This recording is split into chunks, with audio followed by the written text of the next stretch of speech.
ये बिहार का चुनाव हो जाने दीजिए, आप देख लेना, दूध के दूध पानी का पानी हो जाएगा। और पहलगांव में जो हुआ है वो देश का सबसे बड़ा मुद्दा है कि पुलवामा हमला के बाद दूसरा ऐसा घटना हो गई देश के अंदर।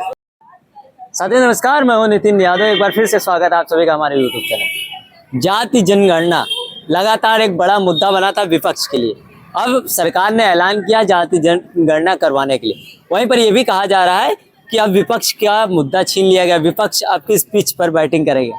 लेकिन फिर भी सवाल उठते हैं, क्या फिर पहलगाम को छुपाने के लिए जाति जनगणना लाई गई, या फिर बिहार बंगाल के इलेक्शन के लिए? बहुत सारे सवाल है। और वहीं पर यह भी आरोप लग रहा है कि सरकार जाति जनगणना करवाएगी तो फिर आंकड़े और सही नहीं आएंगे। इस पर बात करते हैं। समाजवादी पार्टी कार्यालय पर मौजूद है और बात करने के लिए हमारे बीच मौजूद है समाजवादी पार्टी के नेता दारा सिंह यादव। जाति जनगणना अब सरकार कराने की बात कर रही है, क्या लगता है ये क्यों कर रही है, और क्या कह रहे हैं कि इंडिया की जीत हुई, अखिलेश यादव ये जीत हुई, या फिर इसके पीछे भी कोई साजिश है? देखिए, जाति जनगणना की बात रही है तो विपक्ष जिस काम के लिए लगा था सरकार झुक गई, दाना साहब पूरी तरह से झुक गया। जाति जनगणना की मांग माननीय श्री अखिलेश यादव जी से पहले माननीय नेताजी लालू जी कई महापुरुषों ने उठाई थी। और आज माननीय अखिलेश यादव जी ने जिस तरह से सदन में बोला था कि जाति जनगणना कराना, भारतीय जनता पार्टी के कई ऐसे नेता थे, कई चाटुकार पत्रकार थे जो इसके खिलाफ थे, विरोध में थे। आप देख लो उनके चेहरे पे हवा उतरी हुई है। मगर आपको बता दें, भारतीय जनता पार्टी में नरेंद्र मोदी जी भले ही इसकी घोषणा कर दी हो मगर वो कराएंगे नहीं। अब ऐलान कर दिए, घोषणा कर दी, फिर क्यों नहीं कराएंगे? क्या बात कर रहे हैं आप? सुनिए, आप एक बात बता दीजिए, उन्होंने अच्छे दिन के कहा था, आए उन्होंने कहा था आतंकवादी हमला रुक जाएगा, रुका नहीं? रुका ना। उन्होंने कहा था 15 लाख देंगे, दिया नहीं किया। वो तो अमित शाह जी पहले कह सकते हैं वो चुनावी जुमला है, तो ये भी चुनावी जुमला है।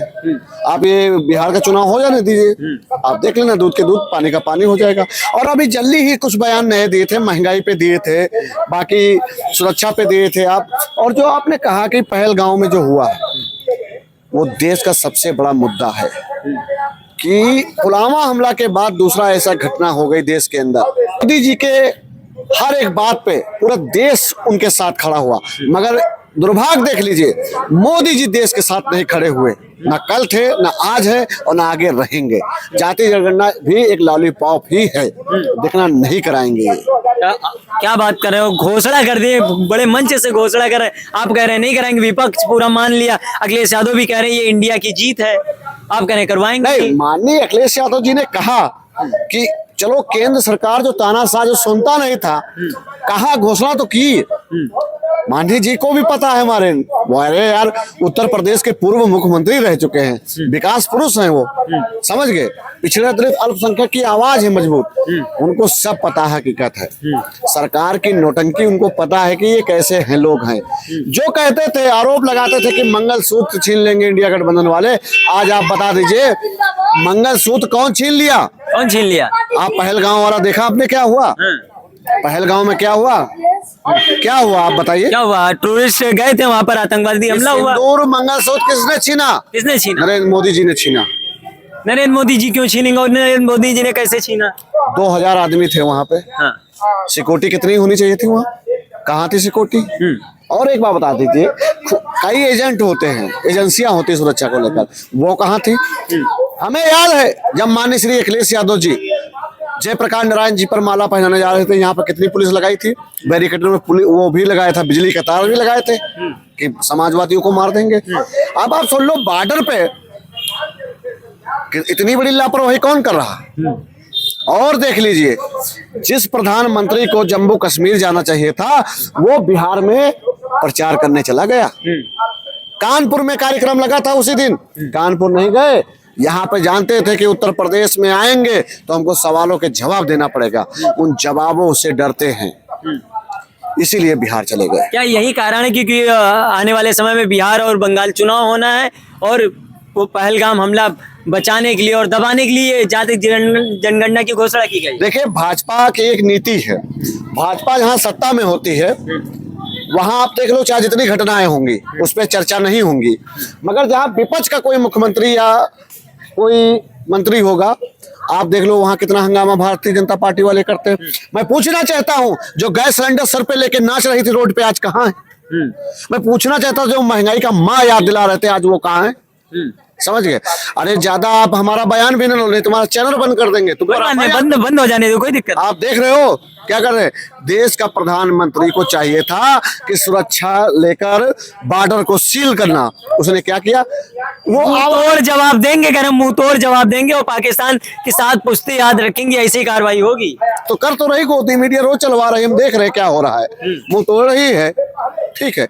मुंह किसका तोड़ा जा रहा है? जो उनसे सवाल कर रहे हैं उनका मुंह तोड़ रहे हैं, उनका नहीं तोड़ रहे हैं। आप चाटू काटता उनके करिए, आप पर एक भी मुकदमा नहीं होगा, होंगे तो खत्म हो जाएंगे जितने मुकदमे आप पे होंगे। अरे आपको खुश होना चाहिए, मोदी जी ने कह दिया जाति जनगणना होगी, आप फर्जी बहक रहे हैं। करा दीजिए, बताइए किस तारीख से शुरू करेंगे? अरे होगी कार्रवाई होगी, 140 करोड़ जनता है। सुनिए, अभी महिला आरक्षण देने की बात कहे थे ना, हुई अभी तक?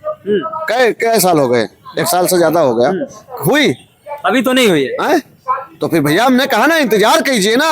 ये लॉलीपॉप लेके घूमते हैं, अब इनके झांसे में तो कोई नहीं आएगा, देश तो आना नहीं है।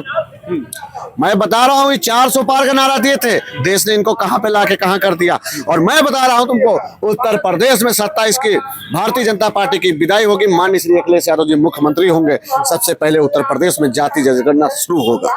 एक सवाल ये भी, क्या बिहार का इलेक्शन आ रहा है और बिहार बंगाल, तो क्या उसको देखते हुए जाति जनगणना कराई जा रही है? क्योंकि जाति जनगणना की मांग बिहार से भी लगातार उठती रही है। ए भैया, तुम्हारे कान कुछ लगता है प्रॉब्लम है ना? साफ करा लो। हमने पहले ही बताया कि जो आदमी कानपुर आ रहे थे, यहाँ का निरस्त करके बिहार चले गए, तो क्या करने गए थे आप बताइए?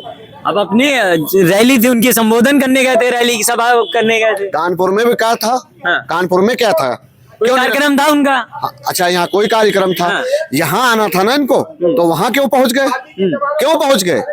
और एक बात बता दीजिए, आप एक बात बता दी, आरएसएस है क्या? क्या है बताइए ना, है क्या चीज देश के अंदर है?